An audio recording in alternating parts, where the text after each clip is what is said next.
Welcome to the Antelope Valley Union High School District Board of Trustees meeting. This board meeting is being recorded. Anyone wishing to observe the meeting may do so via AVUHSD's YouTube channel. Individuals may take photographs or record meetings provided the individual's conduct does not constitute a disruption, including obstructing the views of others. Those wishing to address items on the agenda and matters that are not on the agenda but within the jurisdiction of the AVUHSD board shall do so in person, complete a speaker form, and give it to the designee before the public comment portion of the meeting. The speaker form must be given to Ms. Orozco before the board president announces the item. Once the item has been called, we will no longer accept new cards. Ms. Orozco will call the individual's name to come up to the podium to provide their comments. Individual speakers are limited to 3 minutes each. A total time for public input on each item shall be limited to 20 minutes. Non-agendized items are limited to a total allotment of 20 minutes. Only one person is permitted to stand at the podium at a time. No speaker may relinquish a time allotment to another speaker. The district encourages members of the public to attend board meetings and to address the board concerning any item on the agenda or within the board's jurisdiction. The board does not prohibit public criticism of its policies, procedures, programs, services, acts, or omissions. Similarly, the board does not prohibit public criticism of district employees. Speakers are cautioned that no person is immune from liability for making intentionally false or defamatory comments simply because those comments are made at a public meeting. Attendees are also reminded of the board's civility policy, Policy 1313. This civility policy requires that members of the district staff will treat parents and other members of the public with respect and expect the same in return. The district is committed to maintaining disruption-free board meetings. The board will not permit any disturbance or willful interruption of its board meetings. Persistent disruption by an individual or group are grounds to terminate the privilege of addressing the board. Persistent disruption by an individual shall be grounds for the board president to terminate the individual's privilege to address the board. The district promotes mutual respect, civility, and orderly conduct among district board members, district employees, parents, and the public. The district seeks public cooperation with this endeavor. Good evening, everyone. Let's do roll call. Student Board Member Rihanna. Rosemary, Matt. Present. Trustee Hughes. Here. Trustee Sanchez. Present.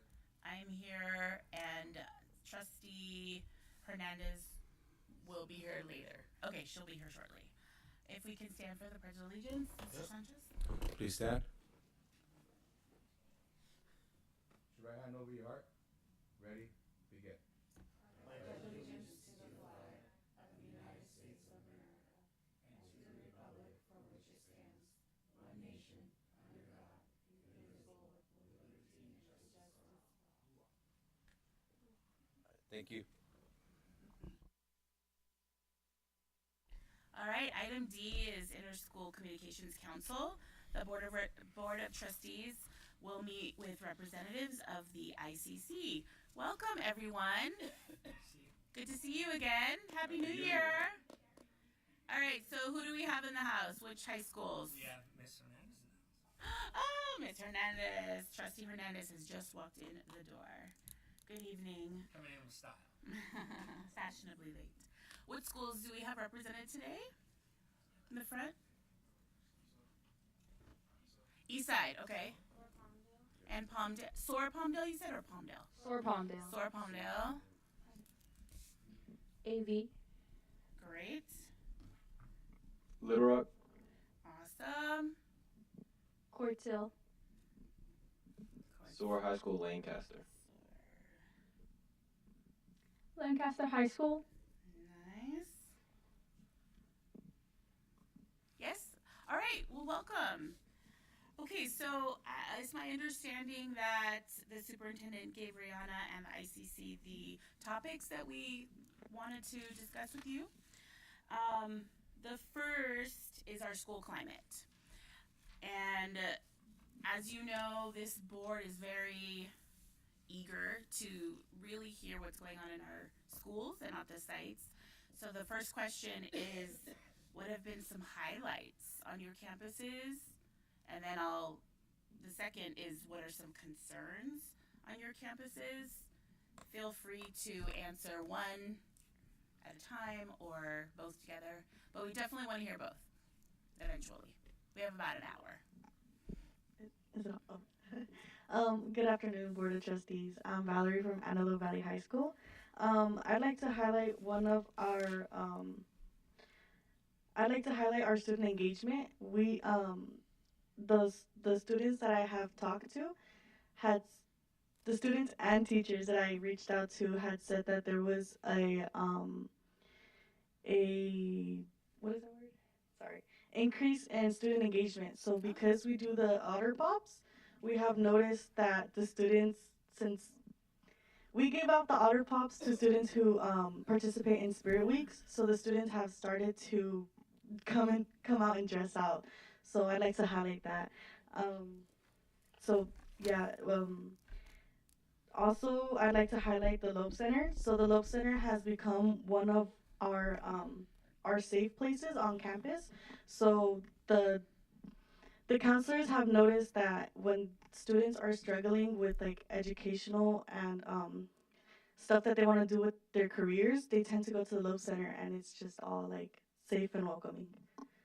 Can you talk just briefly about what the Loeb Center is? Is that considered The Loeb Center has a like it's this room where there's an educational worker, educational social worker, a counselor, and like just a trusted adult. So like when the students have questions, they go ahead and they stay there, or if they're feeling a little like is stressed about their careers.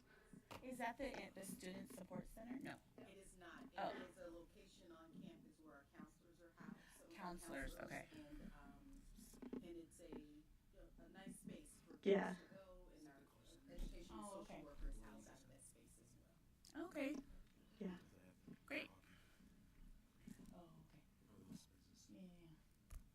Anyone else? Speak now. You have the I would say the top of the district listening to you. We want to hear from you. Ellington, I know you have something to say.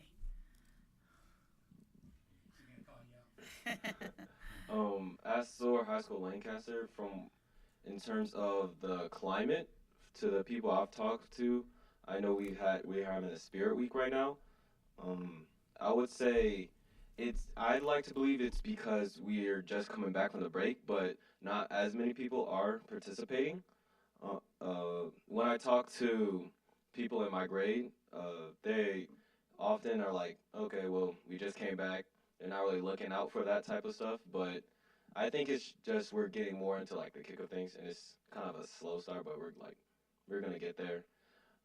And in terms of positives, I have seen in term ASB Senate class, they seem excited to start off the year. I talked to the class of 26 Senate, and their work, they just finished a poster for future fundraisers we're having, so that seems nice. But yeah. Great. Diego, isn't that your name from Little Rock? I know you got something to say too. Try to remember names here. A lot of the faces are. I don't remember.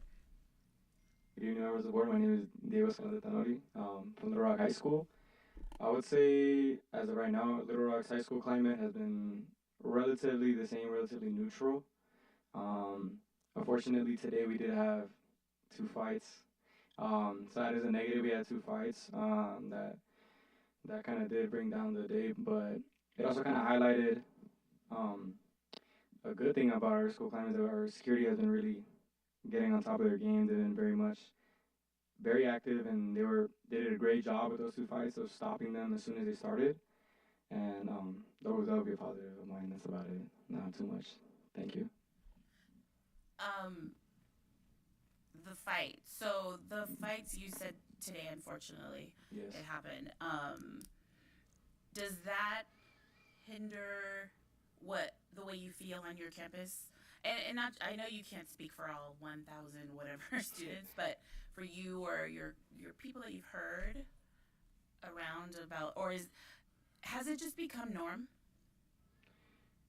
I wouldn't say it's become necessarily normal, but within the groups that do tend to get into fights, it has become kind of if you want to do it, we're not scared about security or other people, you know? They kind of just get on with it. They don't really have any, I guess, boundaries when it comes to like, oh, we're at school, we shouldn't be fighting at school. In terms of students that typically don't get into fights, me personally, no, I don't feel any less safe, but I know that there probably are a lot of students that do probably feel unsafe after seeing things like that because they can't take up a lot of space, and some people could get accidentally kind of in the zone of where people are running around and throwing fists and everything. So yeah. Okay. Thank you. Yes, in the front.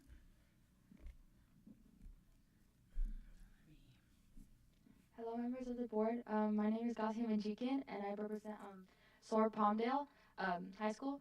Our school climate, I just wanted to say, is getting a lot better. As you guys know, we have a very small student body and campus. But as a class of 28 member, and I will also speak for a class of 29 because I've talked to a lot of them recently, participation has been getting a lot better. It was very difficult last year, especially for a class of 28 to get participation, especially because we were kind of split on campus. But this year it's been getting a lot better with spirit weeks, with events. We've been hosting more and just causing giving more relationships, especially class of 29 as they're freshmen. They're really working together and connecting. And I would also like to add on that our school is now complete. Like we have all 4 years. And so I think that also plays a really big factor in how our participation has been getting better because we have more people. So it's been nice. And the freshmen, they've been really active. And the seniors, I know that they're really excited about all their senior events like their senior sunset, their senior ditch day, and all that stuff. So everything's been pretty. And what was your name? My name is Vanya. Vanya. And then when you're saying student engagement, are you talking more of the extracurricular, the academics? Because I want to hear about the academics eventually. Oh yeah. But what overall is the engagement? Well, we're very engaged in our academics and extracurriculars. I would say a lot of us do join clubs and we're very involved. I know we have our sports club and they're very, because our campus we don't really have sports at SOAR, so just having that little that club is really nice for those people that want to play sports. I know that our rallies and stuff were really loud and active, and I think that was one of the funnest days we had. Our rally was during our Winterfest, and it was so fun. We were all screaming and doing our class chants. It was very spirited. So yeah. Great, thank you. Yes. And a club that coming back to school, another club that was very that had a lot of excitement for future events was sports club. As I can see, they want to get more involved with sports because SOAR High School or SOAR High School Lancaster doesn't have any sports, so they're like, okay, we want to bring sports. They're reaching out to other high schools, which is really cool to see, to bring tournaments and games with the other high schools. So they're sending in paperwork to get that approved, and I can see they're very excited with that. Another school climate kind of in that area is I've seen kind of the rise or the start of senioritis where seniors are slowly kind of getting burnt out. One thing I do know that my AVID teacher is doing is she had a whole presentation on senioritis and how you can combat it and why you should keep going and how overcoming this could help you in the future. So I will say, even though I have seen it start, there's definitely the AVID teachers are trying to fight back. So yeah, that's it. Can you tell me a tip about senioritis? An example? Have it. Or can you say it again? What you said your AVID teacher gave you a presentation about how to overcome senioritis. What was the tip she gave or he gave?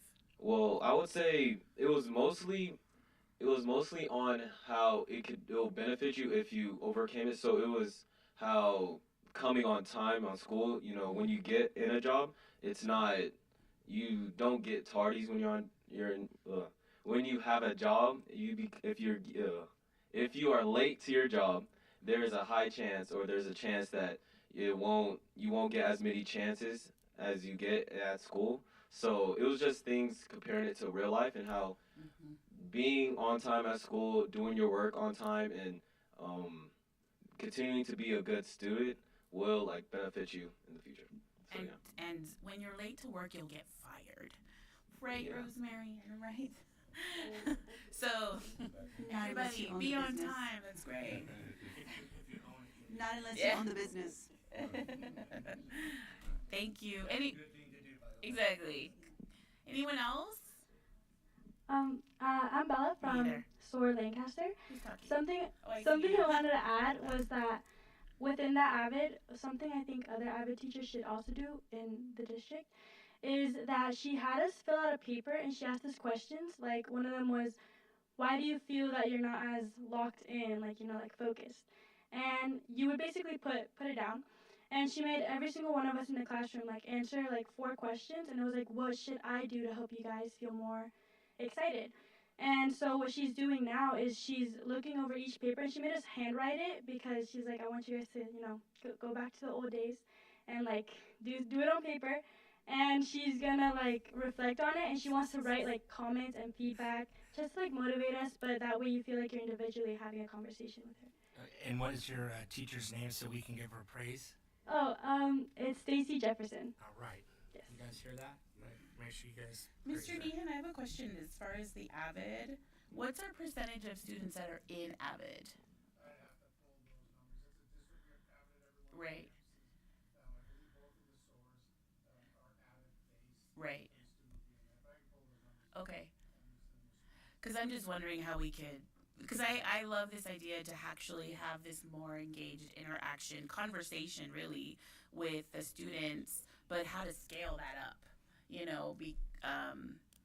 and not feel, if any of you decide to go to a big university, you may be in a class of about 600 people and you feel like you remember?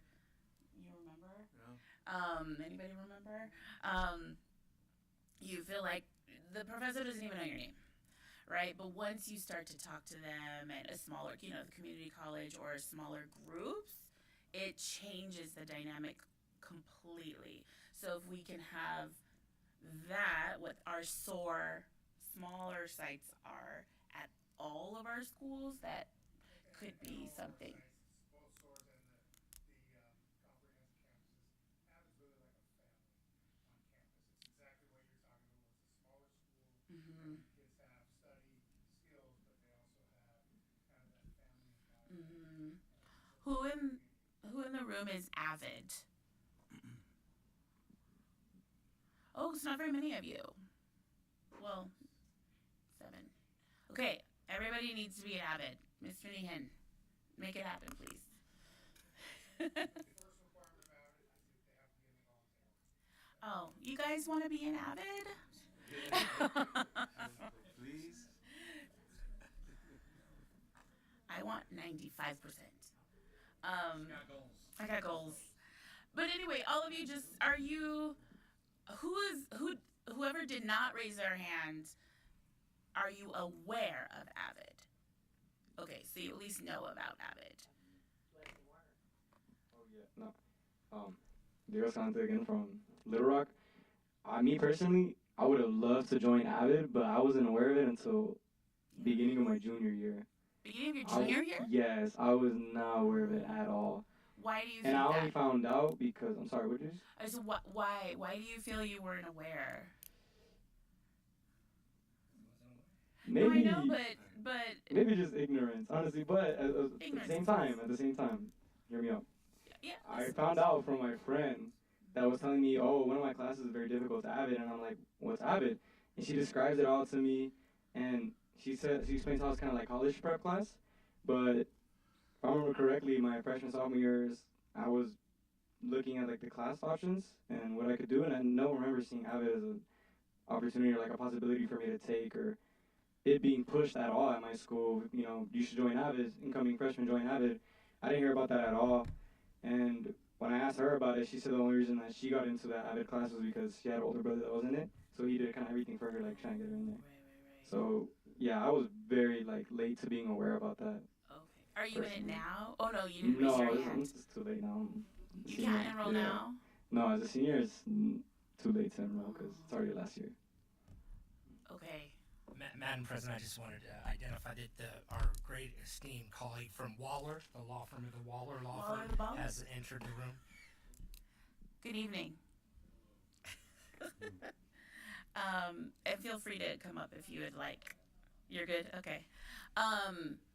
So, Mr. Nihan, can you let the board know what is the process at the beginning of an 8th grader to a 9th grader's information about AVID? You know, and obviously people can hear something, but that doesn't mean they're like listening to what. I'm sure the information is given, so that I'm not asking you this question for that. I just would like to know when are students informed about AVID? Is there a specific counselor? Little Rock is our example here. Who is the counselor at Little Rock that is paid to let people know about their AVID program, etc.? And if you can follow up is fine, and it could be for all sites because there were some other hands. So Little Rock is represented. Who else that did not raise their hand up in the front? Were you aware of AVID? Yeah, I was aware. Okay. Eastside, I was aware of it, and I actually tried getting into it my senior year, but it was filled up, so I couldn't get in. Oh. Yeah. Mr. Nihan, our teachers are like trying to identify students that they can good fits, right? They do that normally. Yes. Counselors, teachers, and staff. Some guidelines and some requirements for students who would be great candidates for AVID. But I can put together the list and see. But Yeah. the AVID program, Eastside's a great example. They're a national demonstration school, so their program is recognized as a lighthouse nationwide for other schools to try and model. The same thing with Knight High School. They want students in AVID. Senior year is a little bit late, but they want students in AVID, have dedicated counselor, and have active lead. When you say it's late, does that mean it's impossible? As a second semester senior. Well, yes, it's but not permitted by AVID. but if they're a junior, like let's say there's a junior in the house and they don't know yet about AVID, could they next year enroll? AVID has some pretty strict conscriptions and rules. Okay. Have to look at that, but I believe 9th and 10th. Of course. Yeah, they're Going in 9th and 10th. college prep. So essentially these are our, like college prep folks. Okay. Okay. First generation college going students is the area of focus for AVID. Which I would probably imagine a lot of our students are, right? That's what I was. I think. Anybody else? No. Okay. All right. Anyone else? Oh, hi. Give me your name. Good evening, members of the board. My name is Fium Saharn. I'm a freshman representative from Quartzville High School. Oh, welcome. So, for our school, do you want me to talk about the climate still? Or? Yes, please. Okay. Highlights and any concerns. Mm-hmm. Highlights-wise, I'd say what I've seen and what people have told me and teachers, that we're all very connected, and we get great participation in events like homecoming, winter ball. All these events really bring students together, and you really see like very close-knit connections. And we also see lots of participation in our extracurriculars, like our clubs. Like, for example, we have Club Rush next week, Wednesday, where we showcase all of our clubs, and we get more students to join the clubs, and we get really good participation. We did that first semester, and all the kids were there during lunch. It was really nice. In terms of kind of the bad, there's not very good rule following. It seems like stuff isn't fully enforced, as in kids are cutting class and a lot of them not getting caught. The cell phone policy is not very well enforced, etc. And yeah, so stuff and we are going to talk about the cell phone update as well. But you can go ahead and talk about when you say the cell phone policy or the cell phone is not enforced. Can you be specific? I don't need names or anything, but give me some examples of what you've seen or been a part of. So there's kind of two sides. On one side, it's the teachers who very strictly enforce it to the point where, like, if a kid has a cell phone out, they're gonna snatch it from him, and then that creates conflict between the kid and the teacher. And then there's the other side where the teacher either doesn't enforce it well, and the kid can be on their phone without the teacher seeing, or the teacher doesn't kind of turns a blind eye and doesn't care to enforce it to try and not create conflict, and then you see almost half the kids in the class like on their phone. And you're a freshman, you said? Yes, I'm a freshman. So the freshmen from Quartz Hill, would they be coming from Rosemary's old district where they already had the policy? Some of them, okay. Some of them may. And when you try to take me back to the beginning of the semester, your first year, freshman, these classes, did your teacher or anybody ever say, all right, everyone, this is the cell phone policy. This is the rule here at Antelope Valley Union High School District, or the policy of the district, if you can recall. Yes, I had most of my teachers told the class that this is the policy. What I saw and what I've heard people say is that at the start of the year, it was followed and enforced better, but it seems that the teachers are burnt out of enforcing it and the kids are pulling out their cell phones more. They're becoming more rebellious. Yeah. Okay. And then you said stuff, and you said cell phone and the people not in class. Cutting class. What do you mean by that? Like, how do you know they're cutting class? Because they leave and you never see them again? Or are you seeing people when you're out?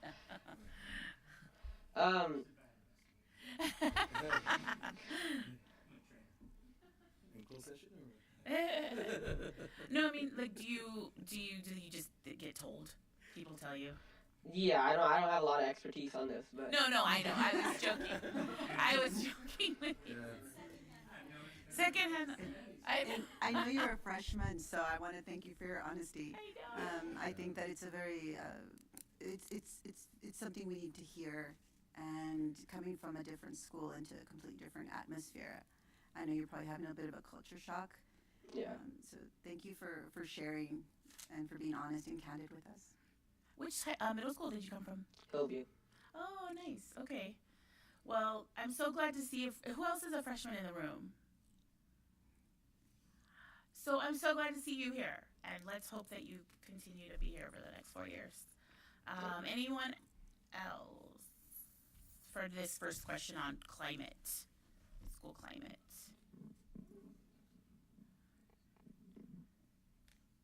What? Yeah, so we'll move on to the cell phone. All right, feedback, which is a great transition. Feedback on our cell phone policy implementation. Since we just left with Quartz Hill, is there anyone else from Quartz Hill that want to give their thoughts on Quartz Hill? On the cell phone? Good evening, members of the board. My name is Janelle Andrade. I'm a sophomore at Quartz Hill High School. I've noticed a lot in my classes that a lot of my teachers enforce the cell phone policy by having kids put their cell phones in like little cell phone cubbies in the beginning of class, and that counts for your attendance. Like, you will not be marked present unless your cell phone isn't in the cubby, or you already have an email saying like, oh, I got my phone taken away, oh, it's like not there, or if I just don't have one, by your parent. And that's what one of my English teachers does for all her classes, and she has regulars, honors, and AP classes. And when I talked to her about it, she said that it has really helped her, and it's really helped the kids stay focused and engaged, and that she sees more of the students turning in their work and being present during the lessons. I know some teachers at the school are also very laid back when it comes to the cell phone policy. They just say off and away, and then they just leave it at that. And some teachers, if they see you take out your phone, they'll mark points off whatever assignment, and they'll do on the comments, oh, their cell phone was out, so in Power School you'll see that you got docked for that. And when talking to that teacher, he has honors, AP, and regular classes. It's really helped with the regular classes because it really ensures that they put away their phone, since obviously no one wants to get missing points off assignments, as it affects their grade overall. And we would like to know the name of your English teacher that is helping you all engage more. Miss Dabo. Miss Dabo. All right. do you spell that? DABO. Oh, that's what I did. DABO. Great. Props to Ms. Dabo. No, of course, yes. And then I think just question as far as, the enforcement's good. It sounds like they're doing some good stuff. Are is it okay for an academic? No, to never mind. I'll just ask you later. Okay, anybody else? Good evening. Transparency is Board. good. My name is Andy Montoya, coming from Palmdale High School. Can you say your first name again, please? Andy. Andy. Okay. Hi. Yeah. Hello. I really enjoy this topic you guys bring up often enough because our school is very nuanced on the situation, and I think it really relies on the teachers because I have heard testimonies of certain teachers seeing it and enforcing the rule really forcibly, and it will work pretty well. I know certain teachers will have no phone at all. You just can't have it, and the class will be engaged, will be working because that's all they can really do. However, it's nuanced, so we'll have other testimonies of teachers just not caring, not enforcing, and that's where I think it is a fault, where teachers will just see it as it's another district rule, and I feel like that's a foolish perspective by them. But on the student side, I think it is assisting a lot of students just being able to be more engaged and more attentive to their class, because kids that want to be distracted will still be distracted, of course, but those with a little hand just being pushed a bit more, getting their phone away from them, does guide them, and has guided myself as well. Great. That's wonderful feedback. And you see the importance of not being distracted in school. You've seen the difference from, say, last year compared to this year, correct? I am a sophomore, so I got to experience quite literally the 1 year of no rule and year of now experiencing with rule, and I will say absolutely. Yeah, There's been a difference. It might not be a huge difference for certain classes, but those who've actually enforced it, absolutely.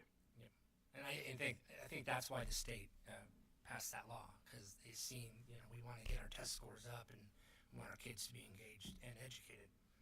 Okay, Thank you. I appreciate you. And you said you're a sophomore. What was your role in for ASB? What are you? I'm not in ASB. Oh, okay. That's okay. I just was wondering. And you're a sophomore. Palmdale. Thank you. Anyone else? Cell phone. How's it going? My name Implementation. is Sotero, and I'm representing Little Rock.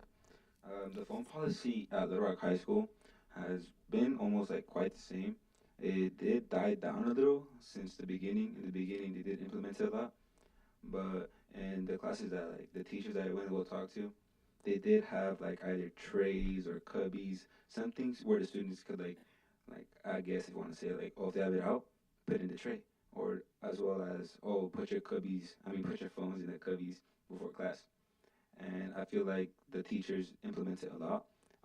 In all of my classes, all my teachers tell me before class starts, oh, make sure to keep your phones away, this and that.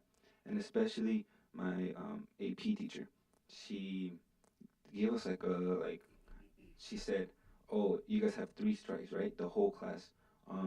If you guys keep your phones away, I think it's for the semester, I believe, or the week. If everybody keeps their phones away, I'll give you guys a little bit of extra credit. So make sure that you guys keep yourself in check, keep one another in check, and accountability of that. That's great. So did you get some extra credit? Yeah, everybody in AP classes they don't really need to tend to put your phone away. Everybody in AP already puts it away. They don't They're already more focused on the academics if you're in an AP class. Yes. All right, great. Thank you. Anyone else? Good evening, members of the board. David Alate again from Little Rock. Hello. Hello. To add on to what my friend here was saying and to what Andy Montoya from Pondo was saying, another benefit that I've noticed from this phone policy is that a lot of students have been a lot more social in their classes. It's been helping a lot with sociability, especially for the students that are more introverted. I took the time to speak to a lot of my peers from different ranges of classes, so AP classes, and also some friends I have that take regular classes. And a lot of them are saying the same thing that I realized in my own classes is that when we're not allowed to have phones, and especially when the teacher really implements that rule to make sure she doesn't catch you on your phone, students, apart from not having anything to do except their work and being accountable, they actually now have time to like socialize with others without that, without I guess in a way not doing their assignment. They do their assignment, they get it done faster because they're not on their phones, and afterwards they have more time to socialize. And then other students that could be more introverted, kind of on their phones, even whether they finish the assignment or not. Now that they don't have that crutch, they have begun to be more sociable, begun to talk more to other students next to them. I'm someone that personally likes to speak to those that don't really speak a lot, kind of bring them out of their comfort zone. And I realized that a lot of them have been a lot more comfortable now that the phones have been out of the picture.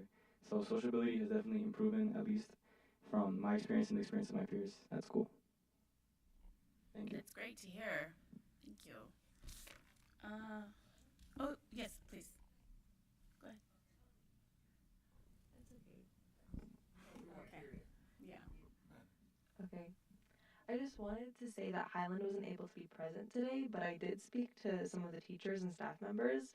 They did say that since the cell phone policy was implemented, that the math scores overall have gone up in the school. So I think that's a great outcome. Um, so it was a little it was a little split in the middle. Some teachers did say it won't work if you just tell the students to put it away. You have to interact with them and make them more motivated to put it away. Like for example, my teacher, my Cortell teacher in anatomy, she tells us to put our phones away, but she also moves our seating charts every day and like allows us to interact with new people, and then that helps us, learn more and create new friends. So I think the cell phone policy has been implemented well, but I think it also does take motivation and work from the teachers and the students. So I think if we saw more of that, then that might help every school in the end. That's all I want to say. Thank you. Yes, sir, in the front. Sorry, I didn't get to properly introduce myself. My name is Aiden Alba from Eastside. Aiden? Aiden, yeah. I 100% agree with Rihanna. It definitely depends on the dynamic of the students and the teachers.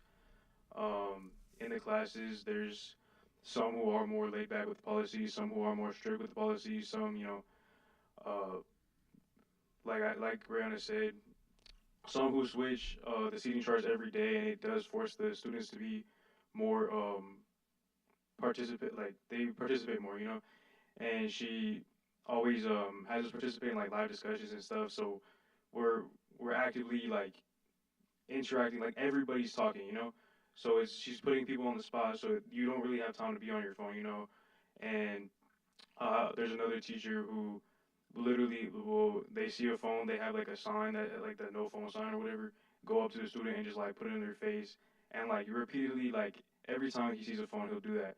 And I have noticed that at the beginning of the year he would do that quite often, and towards now like he does it maybe once every 2 weeks. Like it's really not often that he does that, and it is also dependent on the class that we're in, because some classes, again with the teacher dynamic, they they know that the students are accountable for themselves, so they know if they're on their phones for a quick thing and they're not gonna make a big deal, they're not gonna like yell at them to put it away, because they know it's gonna take 2 seconds, and they know that like they're doing something that's not purposely them just scrolling, So it really does depend on the dynamic, and I think it should be more. There should be more effort on the teacher's part to try to create a dynamic that works with the teachers and the students. I have something to say real quick. So I'm a baseball coach and a boss.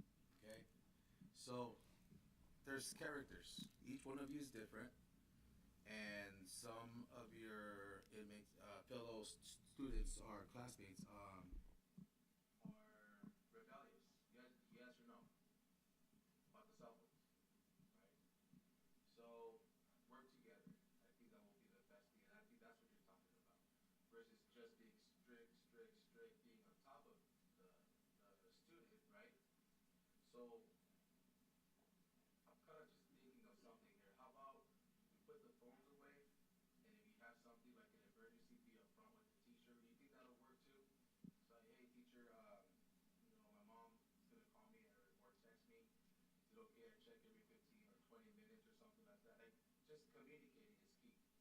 100%. There needs to be more communication within, everybody in the classes and stuff because there's some teachers who don't even give students the opportunity to, explain themselves, and like that just makes them not want to. They'll leave class to do that when they could just, they're spending 10 minutes out of class, 5 minutes out of class, saying they're in the restroom, when they need to take care of something important rather than just having that environment where they feel comfortable enough to just say, oh, let me take 2 seconds. Yeah, exactly. Yeah.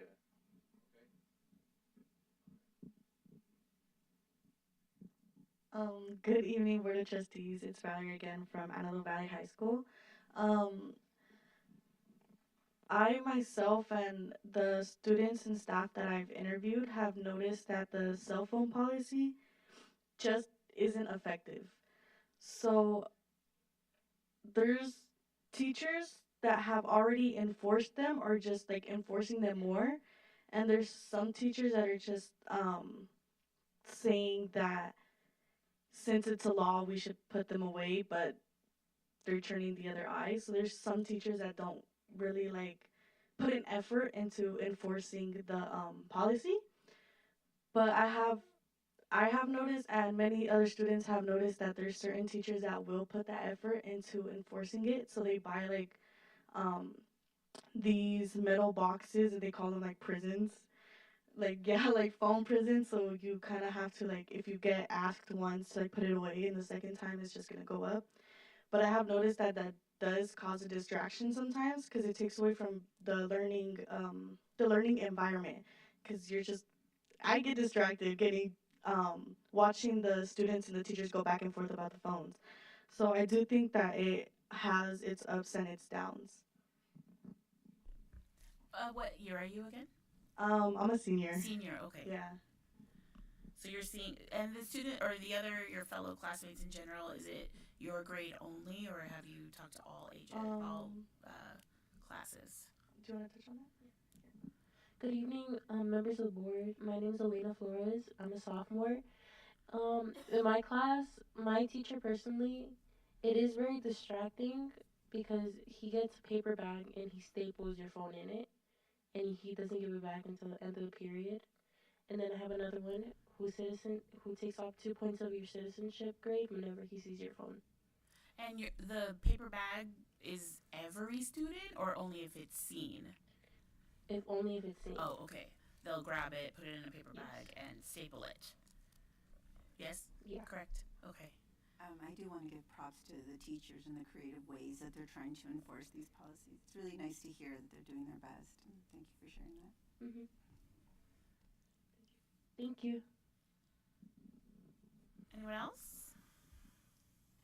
Cell phone. Oh, I think we haven't heard from Lancaster High School.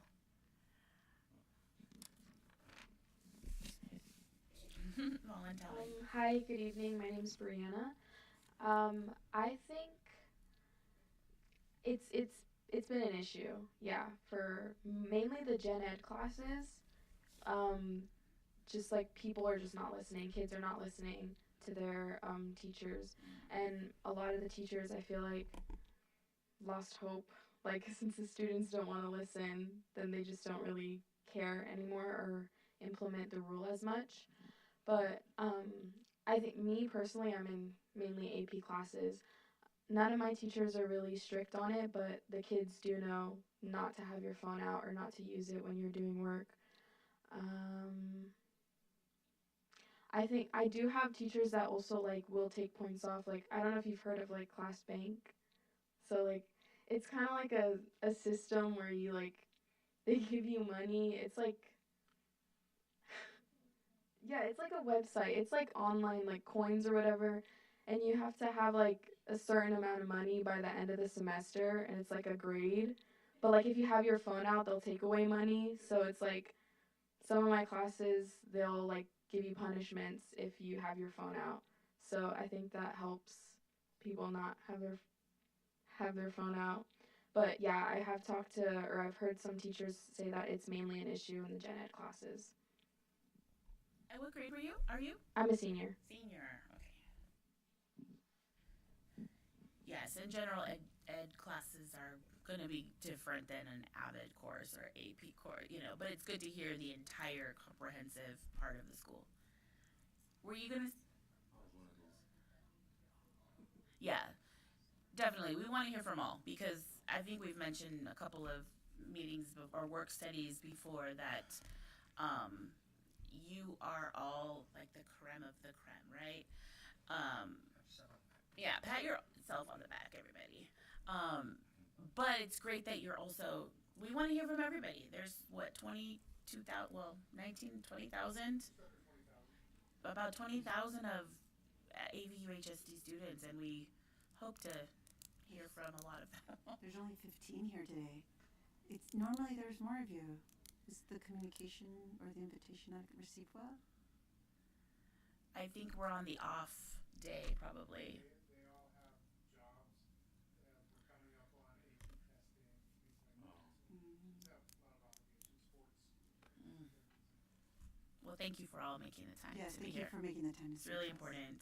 Well, let's move on to the dress code policy, and then we can always, come back if we need to. All right, everyone. Dress code. How is that? How is that? Question mark. Feedback. I'm sorry, update. Just update, because as you all know, we passed a new dress code policy in the past several months. Starting July 1st. Oh, it's for next year. No, it started this past July. Oh, so for this school year, and everybody should have heard something that is a little different than previous years. Maybe not our freshmen. Oh, yes, go ahead, Rihanna. If you knew that you had like a dress code that was actually implemented. Okay, like less than half. 3. Yeah, maybe 3 students. You're senior? Yeah. You're a senior? Yeah. So you have 2 seniors and up here on the front, you're a senior too? So the seniors. Can you put the mic on? Just so. You guys know? Sorry. You guys didn't know?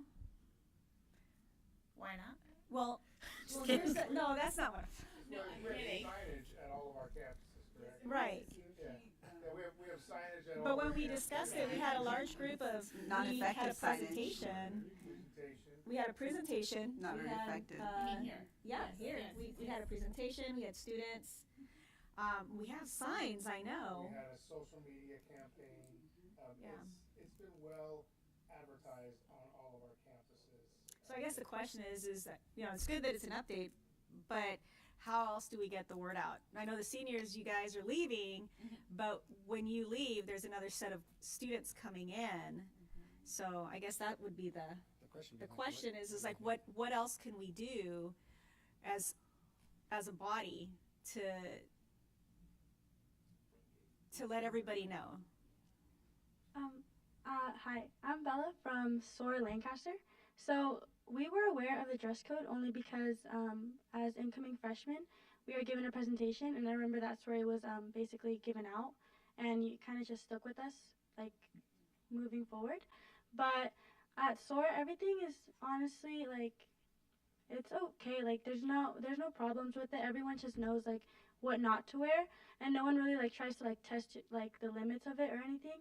Everyone just wears obviously what the dress code implies not to do, well, to do. And yeah, so we don't really have any issues regarding it. But yeah. Great. I think there was someone in the. Oh, right here, Valerie. Hi. As a senior, I highly recommend, because I know a lot of teachers did do those presentations for the cell phones. So I think if it was like not mandatory, but if they did that with the dress code, because I didn't know we had one. I didn't know there was an update or anything, because no teachers told me. I didn't hear from not even staff. So I think if we did those presentations, I feel like it would get to the students more. And when you say presentations, do you mean individual presentations within classrooms, or as each class has, an assembly? And what do you mean by a presentation? By that I mean like in a classroom. Like the Okay. teacher just because what they did was the teachers put this like put this slide up and then just like talked about it. So I think if they touched on the topic of dress code, I think it would definitely like get the word out. For the cell phone, how long was the presentation about? Here's the policy for cell phone. Like I 5, would 10 minutes. I would say it was like not even 10 minutes. It was just like a slide or two, and then like move on to the Move on. move on. Okay, so Yeah. we're because our class periods are what, 50 minutes, 40-ish, 57 minutes. So maybe 5 minutes is what we're asking for, potentially. Yeah, I think so. Okay, at least in your experience, it Yeah. was about 5 minutes or less than 10 minutes. I wonder, Carla, if, and this is just, I wonder only because I've visited quite a bit of your campuses quite often, and I see, the style I think now is just hoodies and jeans. So the updated the updated dress policy doesn't really impact, I don't think it would impact anybody in this room right now. So could that be a reason why maybe, like, if it's well communicated, but you don't notice the impact, it just kind of doesn't apply to you? Or do you notice students not following the dress code policy often? I think the dress code isn't really an issue during the winter time. But yeah, it's a little cold. The summer. But I think That it becomes an issue. Oh, so it's maybe more of an issue during the summer, and I'll let her touch on that topic. Hi, members of the board. So me personally, I did not know anything about the dress code until right now. But the only part of the dress code I did know is that ski masks aren't enforced. We have a whole slide when you enter the. I know in counseling on the Promethean, the slide comes up, so that's how I knew about that. But that was the only thing I knew. And then in the summer, what's it called? I do be seeing girls with booty shorts and all that kind of stuff. Inappropriate clothing. And yeah. So maybe we're in time to do a refresher and catch it before as soon as the weather starts getting hot. Yeah, I'll think so. Yeah, I mean, also the dress code is also very gray area with what we can and cannot. Not with booty shorts though. That's pretty clear, right? I don't know, actually. We'd have to review, but some of the things are questionable. Oh, okay, and then, so right here in the front and then in the back. No. Okay. Front and back? You said? Good evening, members of the board again. I just wanted to say, again, with the new updated dress code policy, I have not heard much from it, again, from our student body since it's very small. I get to see students a lot. We haven't had a problem with any dress code policy, problems.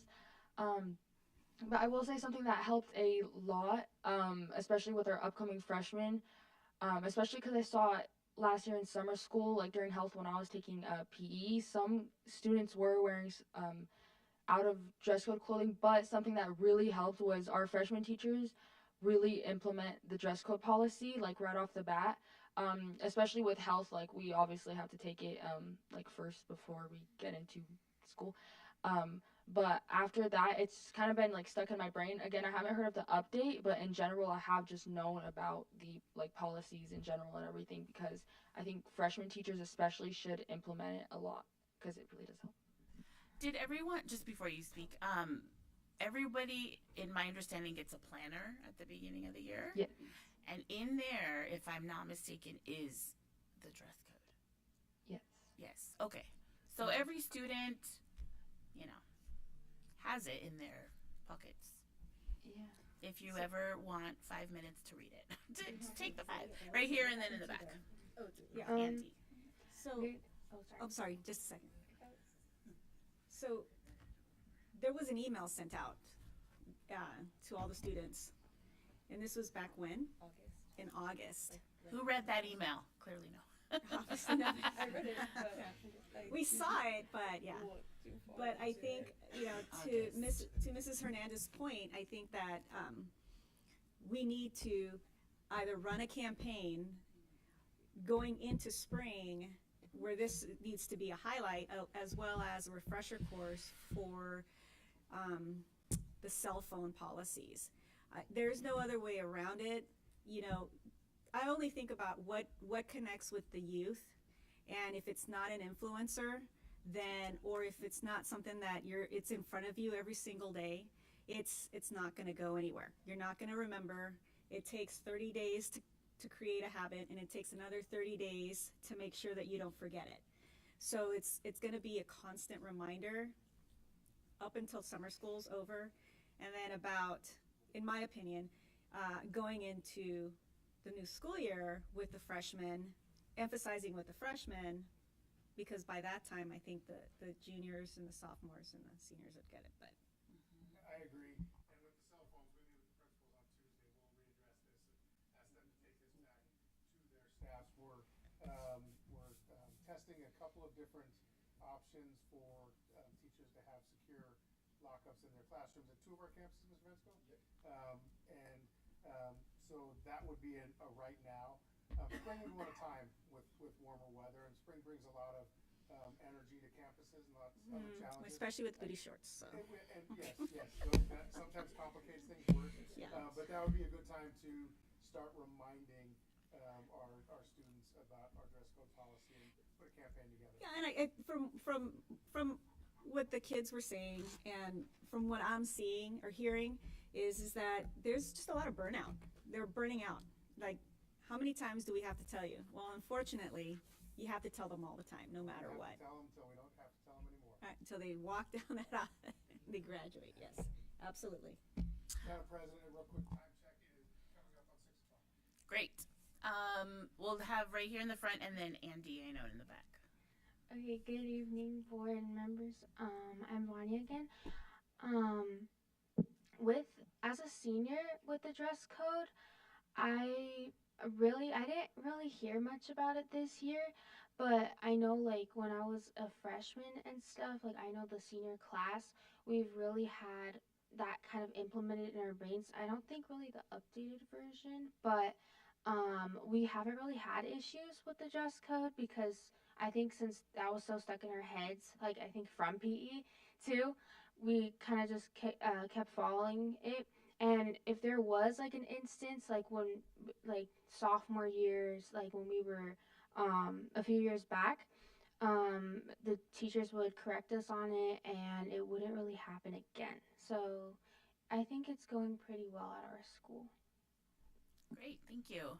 And then we'll have Andy speak last, and then I do want to get just a couple of answers for number 5, so we'll have to hold number 4. Go ahead. Good evening, board. This topic for me, at least for the school-wide body, is of course during winter times everybody's modest because it's cold. But during summertime, I will say I did receive information on the update of the dress code. However, it had definitely been forgotten until you had brought up the email, and I got some memories back. But I will say it was like a very short, brief thing that was not brought up at all, at least teacher-wise or staff-wise. I did get an email. I did personally check through it. I did go through it through the website, but school body-wise was not received. I didn't get any information from my school itself other than district receiving global messages. As well, on the topic of how it is on our campus, it does seem that most of the time it is modest. However, it does seem in certain times I personally encountered situations where I feel like I have to turn my head away, and I shouldn't have to do that. Things like issues like people have brought up booty shorts, or just extreme clothing, I could say. But the problem is I don't see it often enough enforced or cared about by staff or security or anything of the sorts like that, other than in rare occasions. Thank you. So, Mr. Nehan, if we could, before the end of the school year, just think of maybe a revival of the campaign. But I would love if the students are the one to think about it, not because clearly the emails and like you were saying, if it's not a TikTok, that's what you guys do, right? TikTok. Then it doesn't quite sync. So.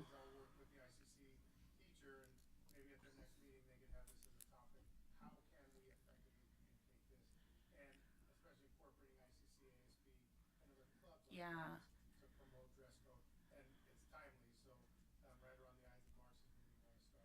Right.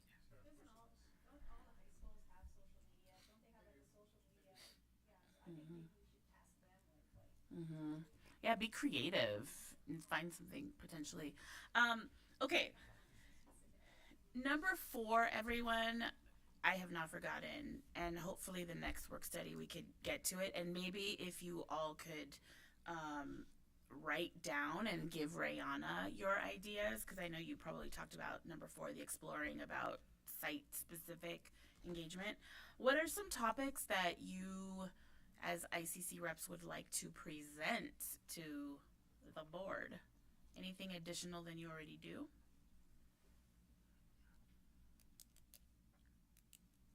No? Really? Yeah. Or if you do not know at the moment, just please get back to Rihanna. Because again, we would love to hear. We love hearing about the ASB and the events and your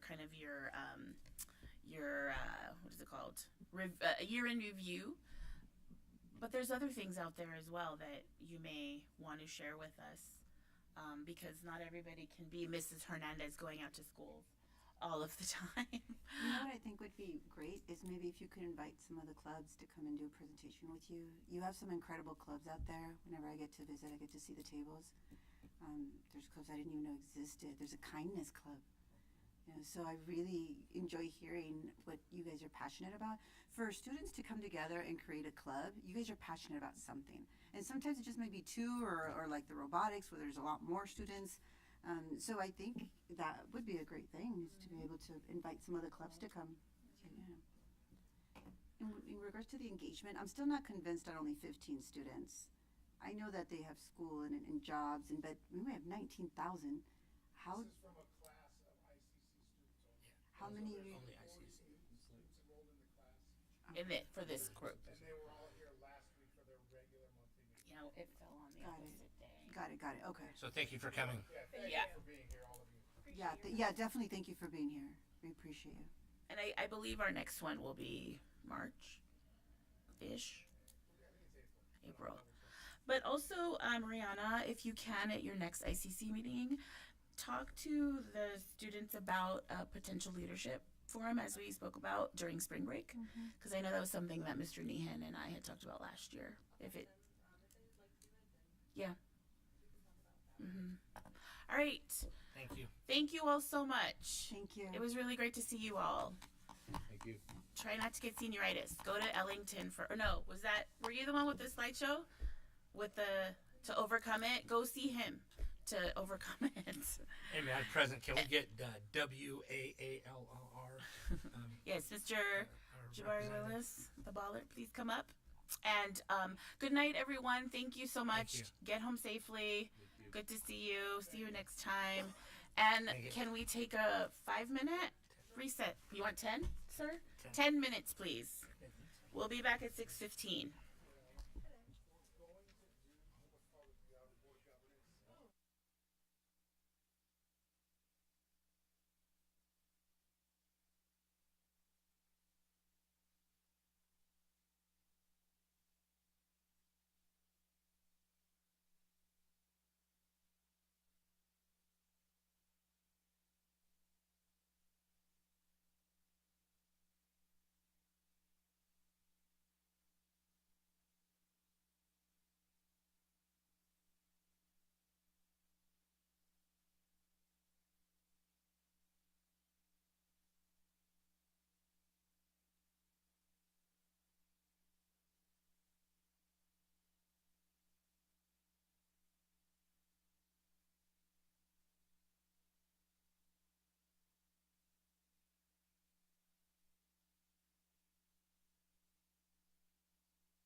just so I can read E and F.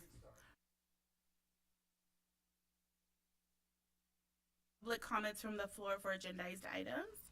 Are there any comments from the public on agendized items? We do not have any comments for agendized items this evening. F, public comments from the floor for non-agendized items. Are there any comments from the public for non-agendized items? No, we do not have any comments this evening for non-agendized items.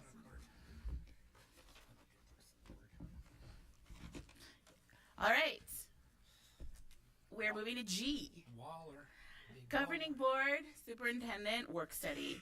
The board will now participate in a board superintendent work study facilitated by the great and wonderful attorney Jabari Willis from attorney Atkinson, Andelson, Loya, Rude, and Ramo. Thank you. Welcome. And I'm wondering, is this on? It is on, okay. Good evening, members of the board, executive cabinet. We meet again. I can't believe it's already been a year since we did this presentation. I think it was February of last year.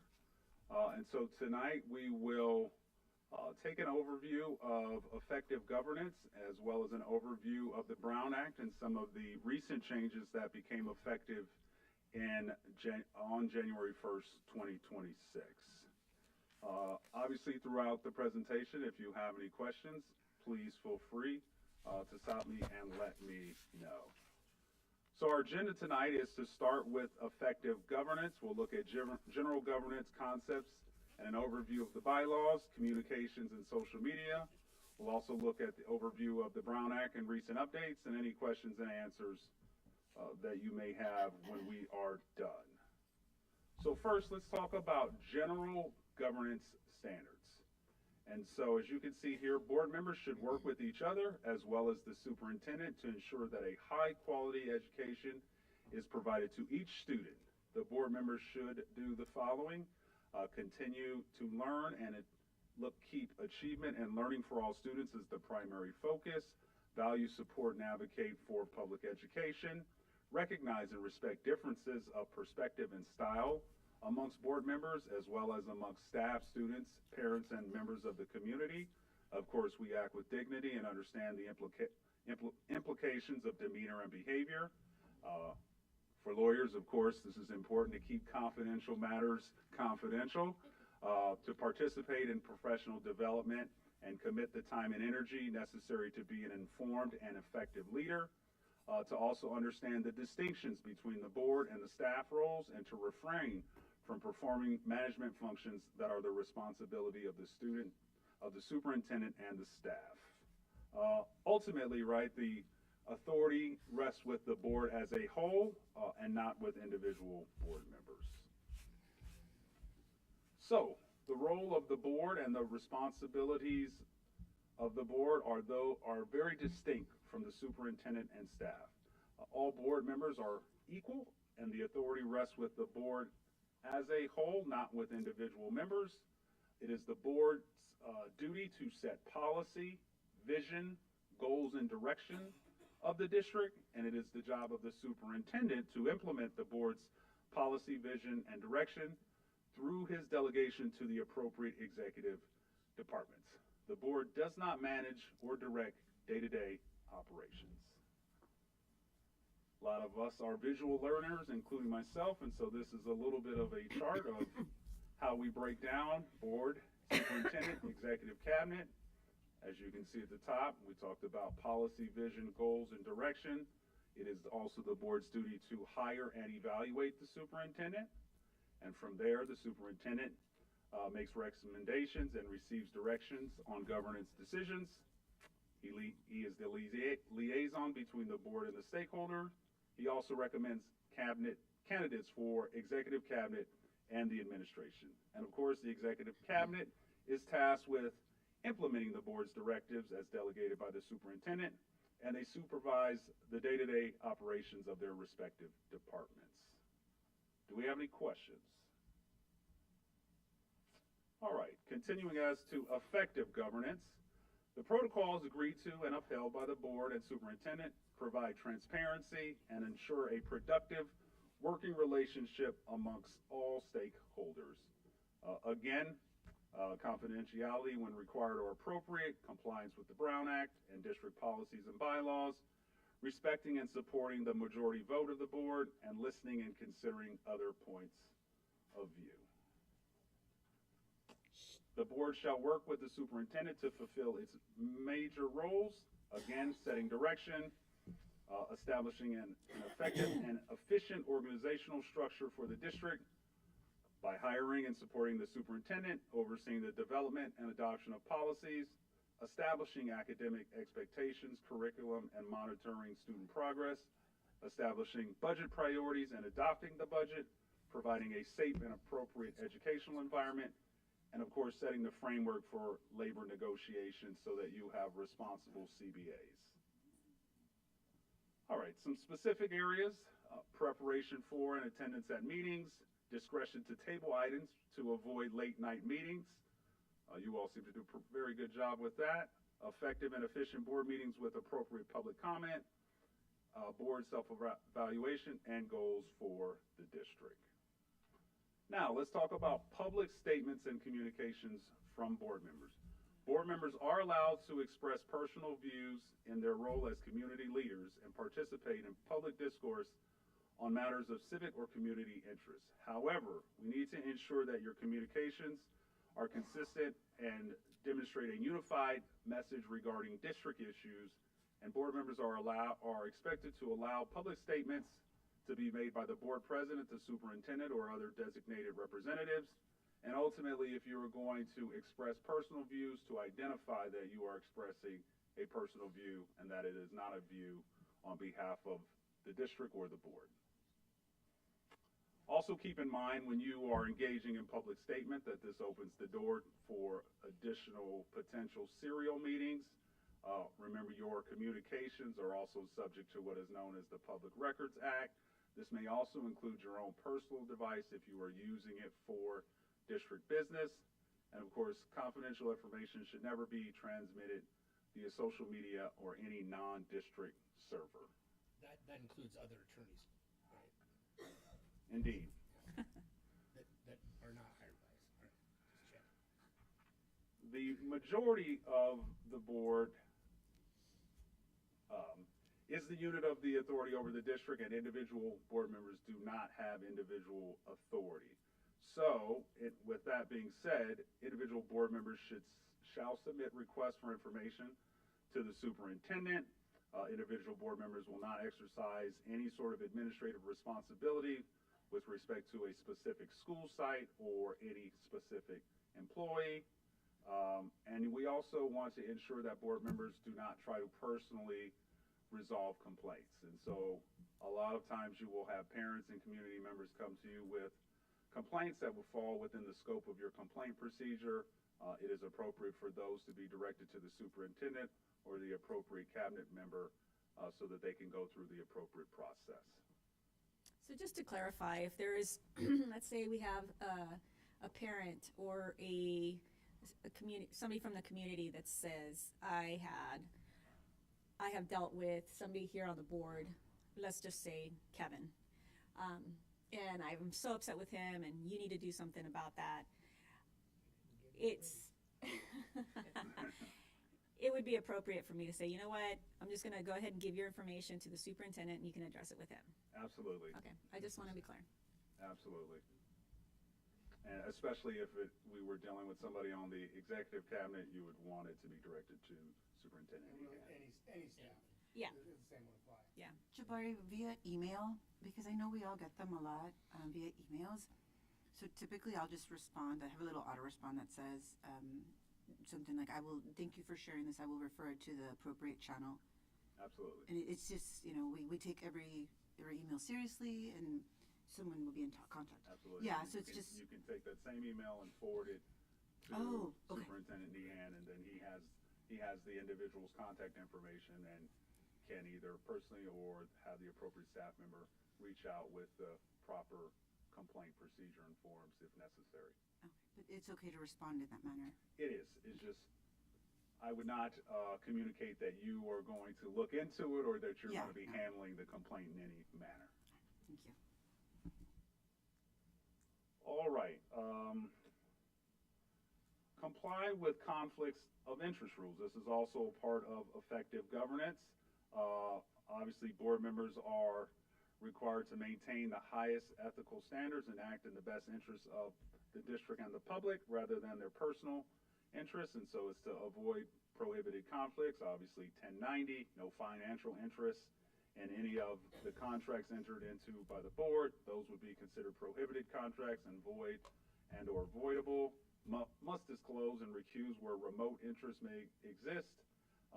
Avoid the appearance of impropriety, and the exceptions to these rules are collective bargaining or a class of employees, or if someone's spouse had already been an employee prior to your election. I don't believe we have that scenario here. Yeah, right. And then obviously you also, separately and part, are required to conform with Form 700 reporting compliance. So it always comes up, what can I say? This is kind of the conversation we were just having. You know, on a day-to-day basis, the public and the parents and the community will reach out to you. You obviously have the ability to reach back out. They are your constituents. They are your stakeholders. They are the parents of the students here in the district. However, again, any complaints or interventions should be redirected, referred to staff. Remember, it's the board's job to make policy. It is the duty of the superintendent and the executive cabinet to implement those policies, including responding to and formally handling those type of complaints or information requests, right? Sometimes they're making requests that will fall within the scope of either a Public Records Act or a request for student records, and we have procedures and processes for that to occur. All right, so let's talk board communications and everybody's favorite topic of social media. We're going to talk about some of the changes that came with the Brown Act and social media, but generally the risk with social media is it allows individuals to mask their identity and accountability, and so people are willing to say a little bit more. We got those keyboard warriors on social media, and so that just can set you up for an exchange, and there is a lack of control that occurs when you are on social media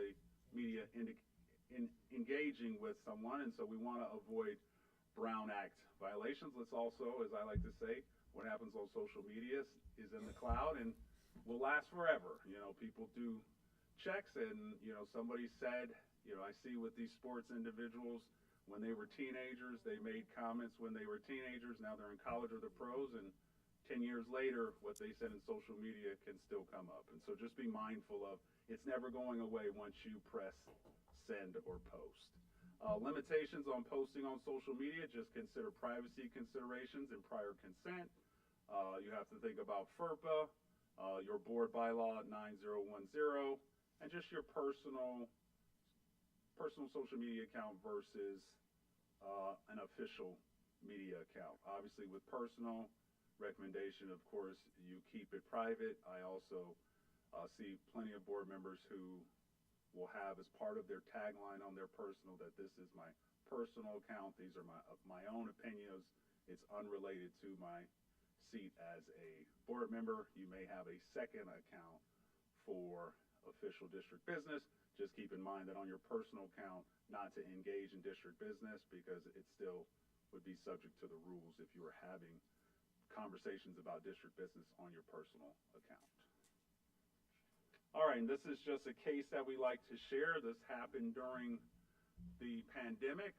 There was a resident in Michigan that was unhappy with the city's approach to the pandemic, and so he visited the city manager's Facebook page and expressed his discontent. The city manager initially deleted the resident's comments, but then just said, you know what, I'm fed up.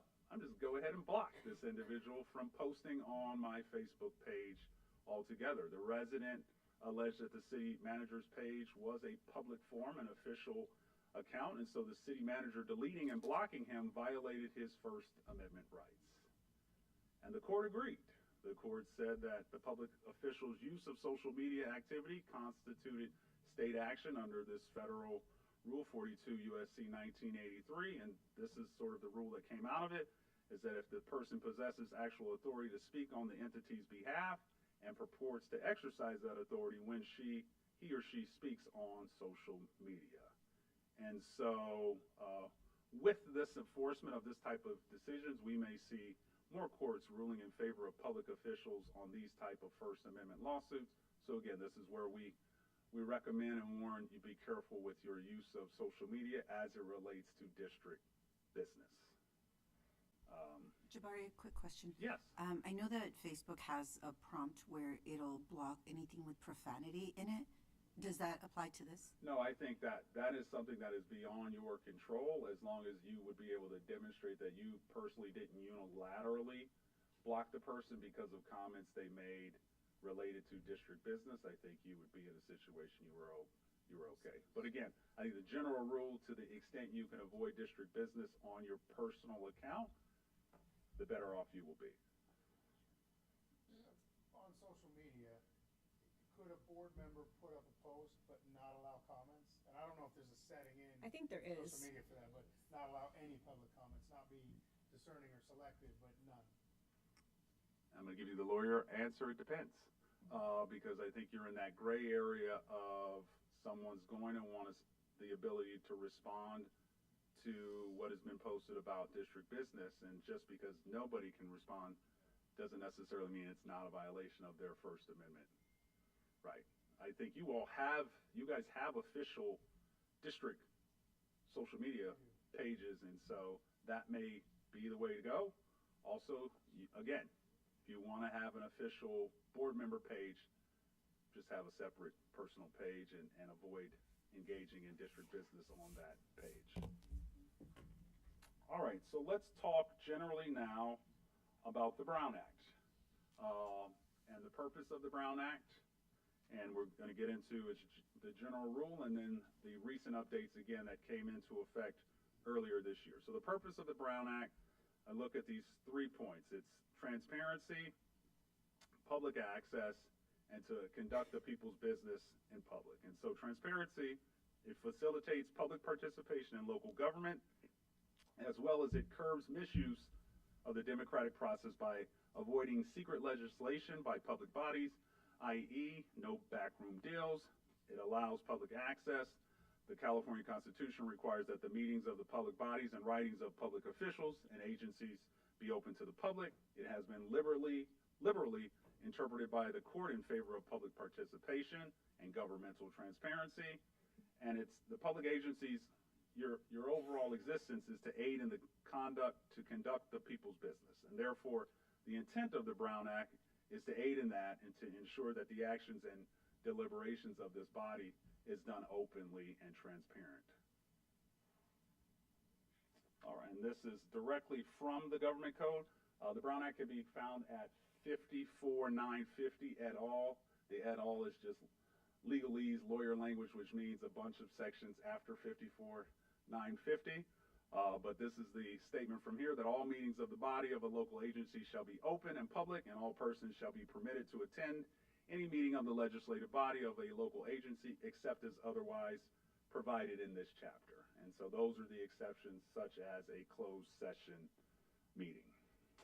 What is a meeting? So under the Brown Act, a meeting is any gathering of a quorum, a majority of the board, to discuss or conduct or deliberate on district business.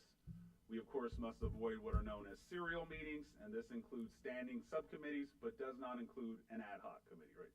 There will be times where you may have an ad hoc committee, which is made up of two board members. It can't be more than two, because obviously at that point you have a majority and you have a quorum on a specific issue, and those two board members will report back to the body as a whole, as well as to executive cabinet, superintendent, and the staff.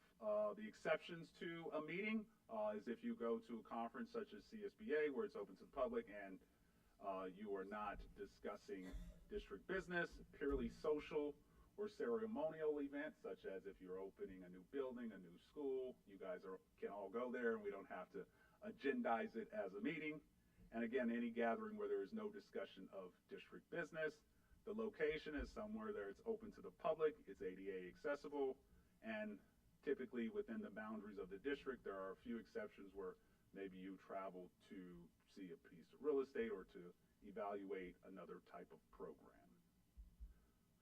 So what is a serial meeting? It is a majority of the members of the body shall not, outside of a meeting authorized by the chapter, use a series of communications of any kind, direct or indirect, or through intermediaries, to discuss, deliberate, or take action on any item of business that is within the scope of the district. And, you know, we've talked about this. It is okay for 2 board members to discuss.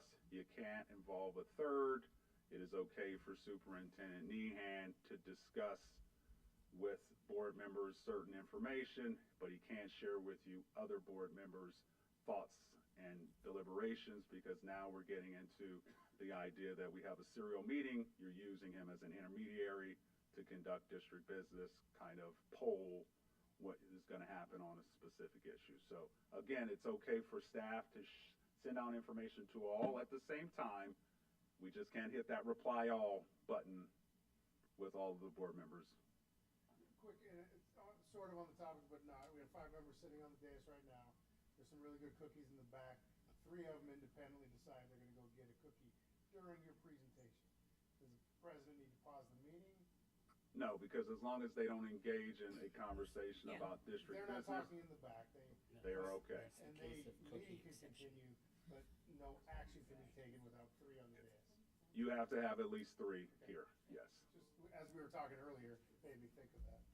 Yeah, you have to have a minimum of 3. You have to have a quorum in order for the meeting to continue. I've had instances personally where they have gone because people have things to do, somebody's been sick, they're down to 2, you have to then, you'll have to stop the meeting until you can have a quorum at a later time. So, and then when you're in that situation where you only have 3, because this issue comes up all the time, is it would still take for something to pass, it takes all 3 attendees to vote in favor of it. It's not a majority of the individuals who are present. You still need a majority of this board, which is 3, in order for an action to pass. So if it's 2 to 1, the action does not pass. Do you even continue the discussion then? If like this 3 people get up or somebody went home sick and then 2 people left? If you're down to 2, no, you would have to stop. Just stop the meeting? Yeah. Okay. Yeah. You don't have a quorum, and so legally you're not can't have allowed discussion. to continue. Okay. So what is not a serial meeting, and this is sort of the scenario we're talking about, is an employee or an official. You can engage in separate conversations or communications outside of a meeting with members of the body to answer questions or provide information regarding matters within the scope of the district, as long as we don't communicate the comments or position of other members to whomever you're talking to. So that is how we avoid engaging in a serial meeting. Just a quick reminder on your agendas. For regular meetings, the agenda must be posted 72 hours in advance. For special meetings, just 24 hours. For emergency, when we're dealing with a work stoppage or what would be considered a crippling or natural disaster, it's just 1 hour. For agenda items, they must reasonably apprise the public of the business that's to be transacted, so they can make a determination as to whether or not they would like to participate. A brief general description, usually not much more than 20 words. The agenda materials provided to the board must become public. They're public records unless it is something that is otherwise protected under one of the exceptions, and we have to make sure that the materials that the board has for the regular meeting is also available to the public. Public comment. And so obviously, again, the intent of the Brown Act is to ensure public participation in the board meeting, and so members of the public are provided the opportunity to address the board on any agenda item before the board's consideration and action on that item. That is why your public comment section occurs before your action items on your agenda, because they have the ability to comment on it before you act. They're also provided the opportunity to make comments on non-agenda items, and you here have a distinct set for period for agenda items and non-agenda items. The comments are subject to reasonable time regulations. Here, I know you have 20 minutes for agenda items and 20 minutes for non-agenda items, which is a very reasonable period. Public comments at special meetings are restricted to the agendas, and so the purpose of a special meeting is to really deal with that specific issue. Don't be surprised if you get challenged a little bit if somebody wants to speak about a non-agenda items, but typically the way the law is set up is it's supposed to be just comments on the agenda items for that special meeting. Board members are allowed to briefly respond, ask clarifying questions, or ask staff to follow up and report back on statements made during public comments. You shall take no action or have any discussion on any item that is not appearing on the posted agenda. So this again is just a further, again, you have a 20-minute set time period here. Again, Baca versus Moreno Valley is a very distinct case. We are not allowed to prohibit individuals from criticizing employees, district employees, or board members. We've seen that here. However, we can direct individuals to complaint procedures, remind them of privacy laws as well as defamation laws. I know you all have the disclaimer that is read before public comment, and also direct them to specific staff for assistance. Yes, sir. I've got a question. Hypothetically, let's say a member of the public during his address to the board. Specifically him. No, this is Wasn't it he? different. This is Oh. if the individual speaking wanted to place some board members under citizen arrest during a board meeting, how should Carla handle that? You don't have to track that. I was just. That happened. It just happened. So. Palmdale. You probably would call your own district security to get involved.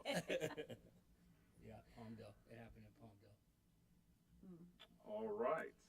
Just one more question is. Sure. So if somebody, let's say somebody comes up to the dais and starts, they're upset, again, it's a parent or a guardian, whatever, and they get upset and they start calling people out, could we stop them and say, you know what, we're going to stop the clock real quick, just want to let you know this is, no cussing. So if they engage in profanity, Yeah. Miss Mann, you can definitely ask them to We'll stop our refrain from time, that but you because can't it do is, that. that is not appropriate decorum for it. But in terms of them calling individuals out, technically under the law, we cannot stop that. Right. But again, that's where it goes back to your disclaimer about defamation, because if they are making comments that are untrue or slanderous, then that individual who they are talking about would have a right of action against them.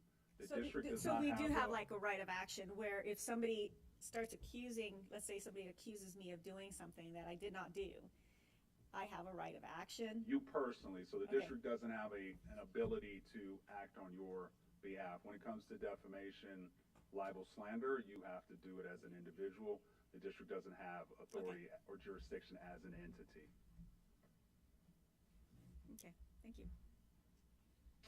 All right, closed session. And so only matters on the agenda, the only type of matters on the agenda that should be considered for closed session are the following: conference with your real property negotiators, conference with legal counsel dealing with existing or anticipated litigation, liability claims, threats to public services or facilities, the public employee appointment or public employment, public employee performance evaluation, and also to review public employee discipline, dismissal, release. And finally, you can meet with your labor negotiators as well. Yes, President. With closed session, is the reason we have the student expulsions in closed session? And that'll be my next okay. slide. Yes. I didn't see that listed Yes. here. Okay. That is, we got a little, yep. And so obviously, I'm going to give you the disclaimer, lawyers do. All the information that is in closed session is considered confidential information. It is imperative that information remain confidential, not only for you personally, but for in your position as an individual board member, as well as the district. Sharing that information creates potential liability, again, not only for you individually, but also for the district. They have a Office of Public Integrity in the District Attorney's Office for the County of Los Angeles that handles Brown Act violations. And They can prosecute individuals for engaging in Brown Act violations. They've had situations where the most extreme, they've literally said they will require entities to video or tape record their closed session to ensure that they are not violating the Brown Act. But also individuals, if they were to file something and were successful, they are also entitled to attorney's fees for bringing forth an action. So just keep that in mind. I know there was a question.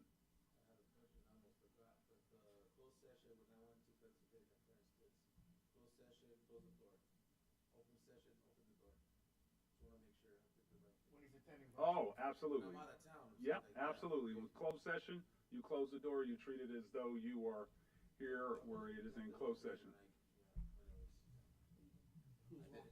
Yeah, almost like closed session, closed door, open session, open door. If a board member is not present for a closed session, can they learn or be told what happened subsequently in that session? It would depend on the item. Typically, your closed session items are going to return, and so you're going to give an overview of where that particular matter is. So they need to learn at the next meeting, at the next closed session. I mean, generally speaking, that is the safe rule of thumb, so that you're not having conversations about what occurred in closed session outside of closed session. Okay, just to clarify, so if I didn't make a meeting and there was a closed session and then the next meeting comes up, I normally have a sit down with Mr. Nehan so that we can go over the agenda. Would he be able at that point say during closed session, this was a discussion? I think probably the better process would be, let me explain where the matter is at this particular point, right? Because he may have gathered information further on the case, even outside of a closed session, but he has the ability to bring you up to speed on where the item, the matter currently is. Okay. Right? I wouldn't delineate it as this is what was discussed in closed session. It would be more of, let me tell you that the litigation is at this point, or, you know, our current labor negotiations are at this point. Correct. Okay. All right, student discipline. So under the Ed Code, as well as your board policy, student discipline matters are held in closed session. And I think if we just utilize a little bit of common sense, privacy concerns, this is the reason that the details are discussed in closed session. However, as you know, the action is taken in open session. And so again, that's you handling your business, so to speak, in a transparent way. But these matters are highly confidential. You know, we hope even when you have to expel a student that ultimately that student will get back on track. And so we don't want to be putting that student's business out in the street, sharing their name, sharing their information. As you know, your meetings are recorded and they last forever as well. So again, as it relates to confidential information related to student discipline, it's to stay confidential. All right, so Brown Act's old. It's gone through many changes, but most recently in 2025, SB 707 was adopted and went into effect on January 1st, 2026. And it has a few changes. The first change, and we will make sure that you all comply with this, is each board member must receive a copy of the Brown Act statutes. And so I will work with Superintendent Nehan to ensure that you get a copy of 54-590 et al., so that you have all of the sections. We have now permanently adopted certain social media restrictions. Previously, these were just temporary, and we'll talk about that. And as well as there are enhanced teleconferencing options. There are expanded reporting out requirements for department heads and managers, and they have streamlined the emergency meeting procedures, eliminating the exceptions for school district. That means is basically, instead of it being emergency / just cause, it's referred to as just cause in order for certain meetings to apply. So let's take a look.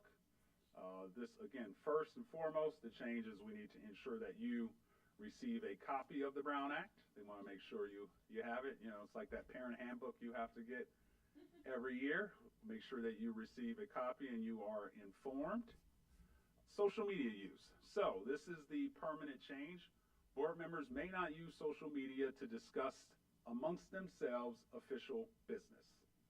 And so the idea is that board members shall not respond directly to any communication on an internet-based social media platform. I think I heard TikTok earlier, regarding a matter within the subject matter jurisdiction of the board that is made, posted, or shared by any other member of the board.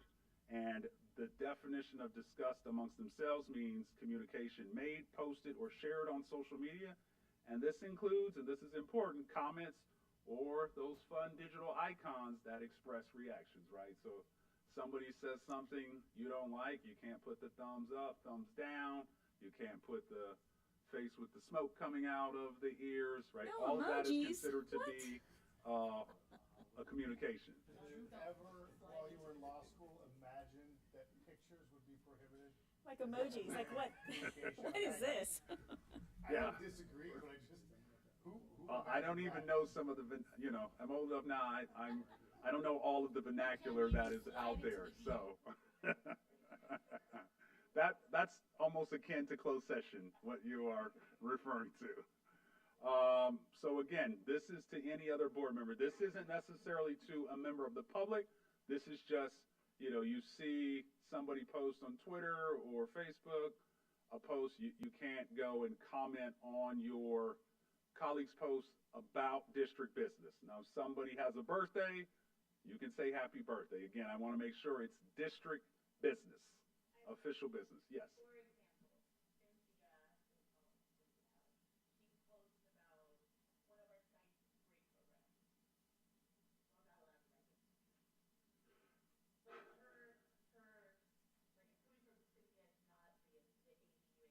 It still would be technically district business. Yeah. I would say the way it is currently written, I would say no. Just stay off social media. That's what I will do. As it relates to district business, right? Outside of it, you're okay. I don't know that anybody, the situation you just described, that anybody's going to necessarily complain about that. I think the issue is when there is a more controversial issue and people are commenting or posting, that's where it's going to create the issue, right? If a school is doing well, the boys or girls basketball team wins a game and so excited, does it fall technically under the rules? I would say yes, if you were to do a strict reading of it, right? Somebody going to take issue with you actually celebrating the student's success? I doubt it, right? But if there's a controversial issue and you guys are going back on social media, that's where I see it's going to be a problem.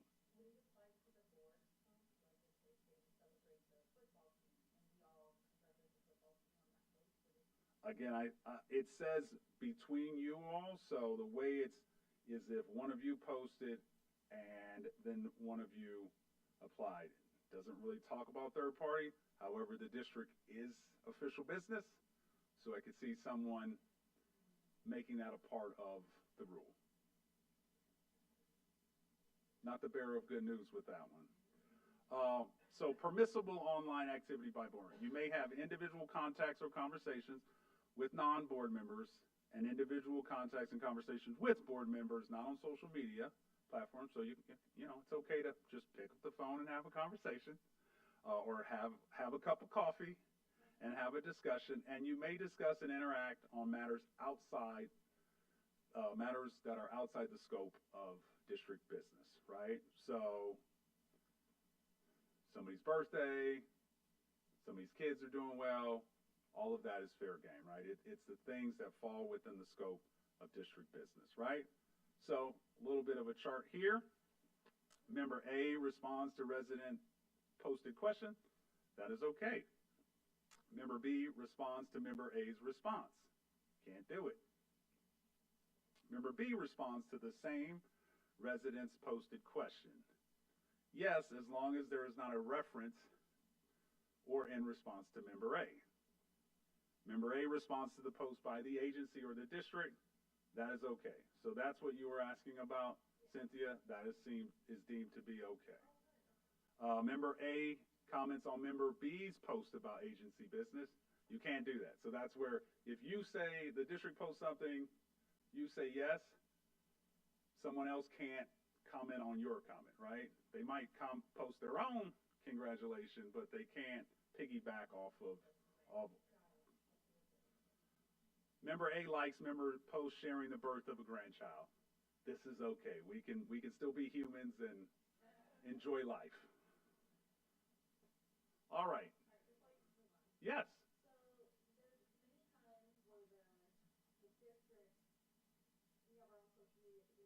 Mm-hmm.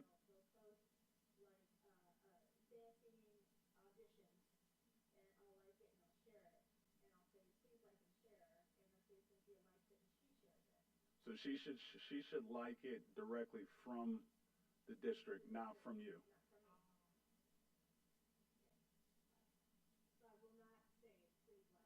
Well, when you say please like and share, ask everyone but these other four to share.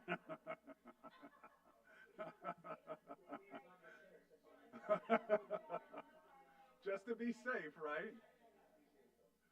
Tell the other four, I'm going to need you to go to the post itself and take a look at it. All right, so here are our different teleconference options. I'm just going to give you a quick overview of this. We've got our traditional, we've got our remote participation for just cause, we've got emergency, they've added a disability accommodation, and then specific bodies or like subgroups. We won't talk about that one tonight. So let's talk about overview. We've got traditional, which is the standard, which we kind of talked about. Disability accommodation, which is brand new, and expanded post-COVID teleconferencing, which is state of emergency and just cause. So under the Brown Act, the act allows for teleconferencing for all purposes in connection with any meeting. Teleconferencing, the definition is a meeting of the body, the members of which are in different locations, connected by electronic means through audio or video or both. So you all are familiar with the traditional teleconferencing rule. This is when someone has been out on vacation but still would like to participate. When we are in the traditional, all votes must be by roll call. Agendas must be posted at each teleconference location. So that hotel room has to have an agenda on the door. The door has to be open so that it is accessible to the public. During the teleconference, at least a quorum of the members of the body must participate from locations within the jurisdiction of the body or within the boundaries of the district. And the agenda must provide an opportunity for the members of the public to address the body directly from each of the teleconference locations, i.e. while you have to keep that hotel room door open, somebody just happens to also be in Hawaii, they want a public comment, they can public comment from your room. I tell this story, I'm only aware of one time where a board member was on the East Coast on vacation, posted their location, did what they were supposed to do. A member of the public happened to also be on vacation or in the city for the same reason, literally came to their hotel room and sat through a portion of the meeting in the hotel room. So they almost literally just verified to make sure it was true. This is new, participation by a board member with a disability. Members with a disability can participate remotely as a reasonable accommodation. Remote participation requires both audio and visual technology. However, there is also an exception to that. Audio if the disability results in a need to be off camera. I have a colleague who had an example of someone who has a condition that kind of gave them the shakes, and so not to be distracting during the meeting, that was an ability for them to turn off the camera but still participate. Members, if you are in this situation, members must disclose before any action is taken if there are any other individuals over the age of 18 who are present in the room and the general nature of the relationship, right? You might have a caretaker there that needs to be there with you, and so you just have to inform everyone that that person is there. And under this accommodation, the person's participation is treated as in-person attendance, including for quorum purposes. So as we were talking earlier, if you only had two and this person is at home as an accommodation, their involvement would count towards your quorum of 3, and you would be able to continue with the meeting. And so that is new. It's actually, I would say that's a good thing that they have added to the. Now let's talk about the new post-COVID non-traditional alternative teleconference. And this, again, teleconference means the body through which members are in different locations connected by electronic means, audio or video or both, though both are required in most cases. This one is very nuanced in terms of there are a lot of specific requirements and guidelines for this type of meeting. What I'll just say generally, this situation is where you all are in different locations and you don't have to post where you are.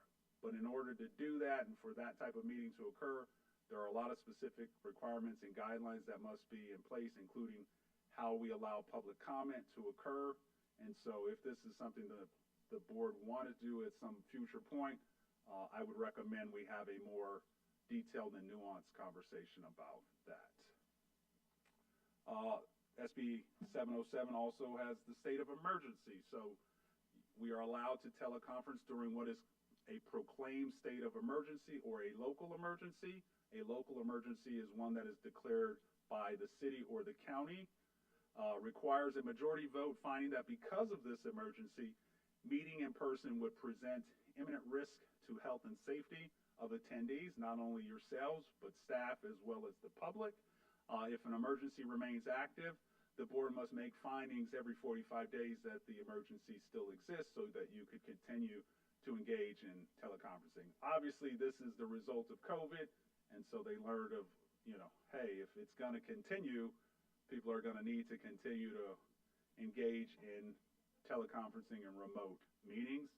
Physical meeting is not required, and you are allowed because in the beginning of COVID, not everyone had video capabilities, and some of the initial board meetings were actually occurring via phone service.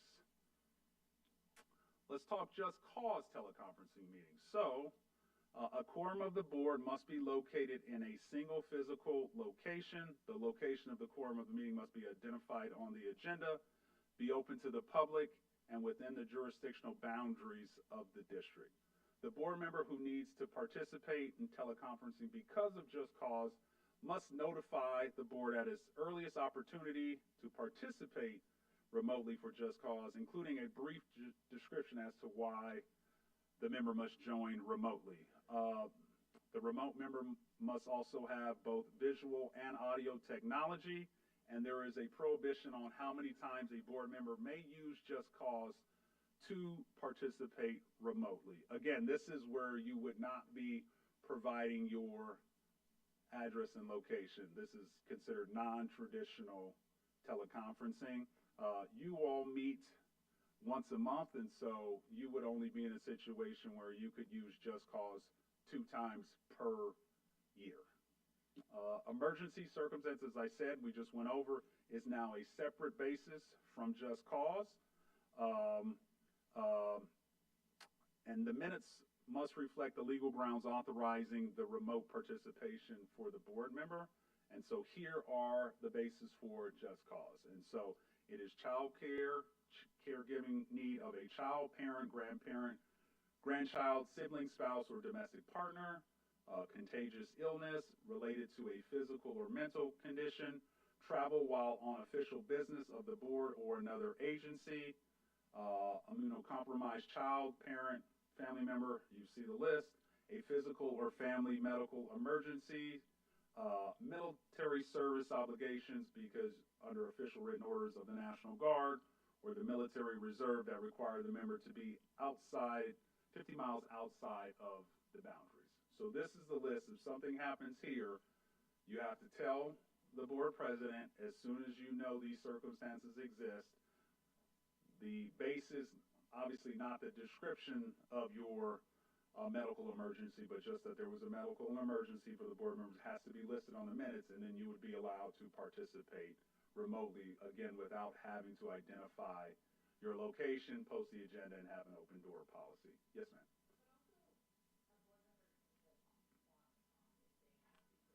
Of course. Absolutely. Yes. This is it's just a scenario where if somebody has this but still would like to participate, this is how they could participate remotely. Yes. All right. The last piece of it is the expansion of the open session salary requirements, reporting out open session action requirements. So typically under the law, the Brown Act has always required that final action related to salary compensation, fringe benefits of an executive, such as the superintendent, is something that has to be described and voted out in open session. They have now changed the rules so that our friends over here to the left, who are executive cabinet members, would fall within that same scope, so that their sort of package of salary compensation and fringe benefits would also have to be described and voted on in open session.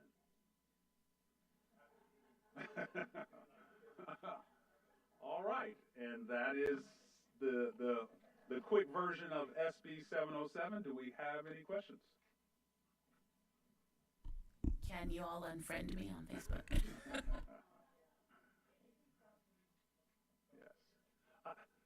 I would say just if you exercise discretion, you'll be okay. Well, thank you. Does anyone have questions? No. Thank you. That was really great. Just a reminder of the new stuff updating as well. And then you said you would work with Mr. Nehan about getting you the packet. Okay. Yes, we'll get you the packet. Try and have it for you at your next regular board meeting. Okay. All right. Thank you again for these. Thank you. You're welcome. Oh yes, these are lovely. All right. Next, we're going to adjourn. It is recommended that the board adjourn the meeting. Can I get a motion? Second. Any discussion? All those in favor say aye. Aye. Any opposed?